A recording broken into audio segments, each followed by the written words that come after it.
کچھ ایسے افراد ہوتے ہیں، کچھ ایسی شخصیتیں ہوتی ہیں کہ جب وہ جاتے ہیں تو صرف اہل خانہ نہیں، پورا کا پورا سماج، پورا کا پورا معاشرہ، پورا کا پورا شہر اور پورا کا پورا ملک آبدیدہ، رنجیدہ اور غمزدہ ہو جاتا ہے۔ یہی صورتحال شہر عزیز مالیگاؤں کے قدآور، خدا پرست، غریب پرور، انتہائی ملنسار اور انتہائی خدمت گزار اور انتہائی وفا شعار سیاسی لیڈر، سماجی خدمت گزار عالی جناب مرحوم شیخ رشید صاحب کے جانے سے ہوا ہے۔ اتنی بڑی تعداد میں آج لوگ جمع ہیں، یہ سب کے سب خانوادہ شیخ رشید کی خدمت میں تعزیت مسنونہ پیش کرنے کے لیے آئے، یہ بتلانے کے لیے آئے ہیں کہ ان کے چلے جانے سے آپ کے دل اور دماغ پر جو صدمے طاری ہیں، آپ لوگ جس طریقے سے غمزدہ اور رنجیدہ ہیں، جس طریقے سے پژمردہ اور کملائے ہوئے ہیں،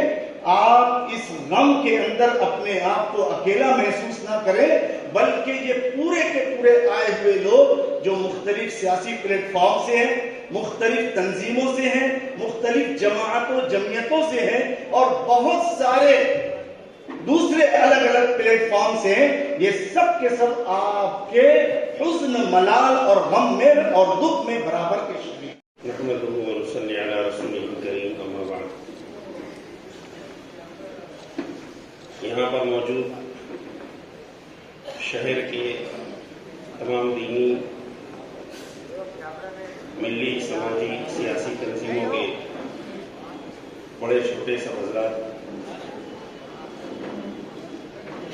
میں جمعیت علماء مالیگاؤں مدنی روڈ کی جانب سے خانوادہ شیخ رشید صاحب، آپ کے صاحبزادگان، بھائی اور دیگر تمام رشتہ دار، اعزاء و اقربا، صدر و اراکین کی جانب سے تعزیتی مسنونہ پیش کرتا ہوں الفاظ کے ساتھ کہ شیخ رشید صاحب کی زندگی جہد مسلسل اور سماجی ہمدردی سے عبارت تھی۔ بہت سارے وہ لوگ ہوتے ہیں کہ جو کسی نے کبھی کہا تھا اندرا گاندھی کے بارے میں کہ سونے کا چمچہ لے کر منہ میں پیدا ہوتے ہیں، لیکن شیخ رشید صاحب سونے کا چمچہ لے کر منہ میں پیدا تو نہیں ہوئے، لیکن بہت سارے خاندانوں کے منہ میں انہوں نے نوالا رکھا اور ان کا پیٹ بھرا، بہت سارے بے آسرا لوگوں کو انہوں نے چھت فراہم کیا۔ نچلی سطح سے اٹھ کر میں شاید مالیگاؤں کی تاریخ ویسے تو نہیں جانتا، لیکن اپنی معلومات کے مطابق یہ کہہ سکتا ہوں کہ کوئی بھی سیاسی لیڈر ایسا نہیں ہے جو اتنے نیچے سے اٹھ کر اتنا اوپر گیا۔ میرے والد صاحب جو شیخ رشید صاحب کو بچپن سے دیکھتے ہوئے آ رہے تھے، اور ان کے والد صاحب جو تھے شیخ شفیع صاحب، ان کا میرے والد صاحب سے تعلق تھا، بلکہ میرے والد صاحب اکثر ایک بات بولتے تھے کہ ہم لوگ گشت کرنے کے لیے جب جاتے تھے تو ان سے ملاقات ہوتی تھی شیخ شفیع صاحب سے، تو گشت میں وہ کہتے تھے یار اقبال ان کو لے کے جا بولے، جلیل کو لے کے جا، رشید کو لے کے جا بولے، ان کو جماعت میں لے کے جا۔ بہرحال میرے والد صاحب اکثر کہا کرتے تھے اور بہت تعجب کرتے تھے